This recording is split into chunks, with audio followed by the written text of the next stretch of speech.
காலத்துக்கு அப்புறம் இந்த பிள்ளைகள் தங்கிறதுக்கு இடம் வேணும். இப்போ நாங்கள் இருக்க இடமும் புறம்போக்கு இடம், அது எங்களுக்கு நிரந்தரம் கிடையாது.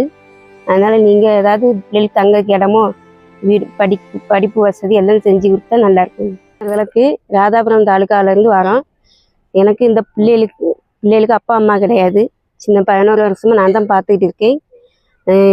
எங்கே போனாலும் எல்லாம் அவமானமாக தான் இருக்குது. அப்பா அம்மா இல்லைன்னு ஒரு கேலி கிண்டலமாக தான் இருக்குது.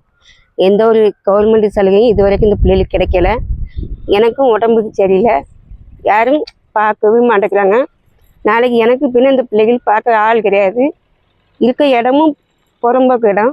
இந்த பிள்ளைகளுக்கு ஒரு வீடும் படிப்புக்கான வசதிகள் எல்லாம் செஞ்சு கொடுத்தா நல்லாயிருக்கும் கவர்மெண்ட்லேருந்து.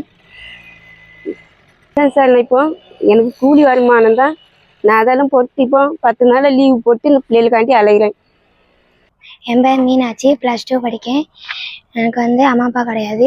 பெரியம்மா வீட்டில் தான் அத்தனை நாள் இருந்தேன். இப்போது வீடு ஜாதி இல்லாதனால ஹாஸ்டலில் இருக்கேன்.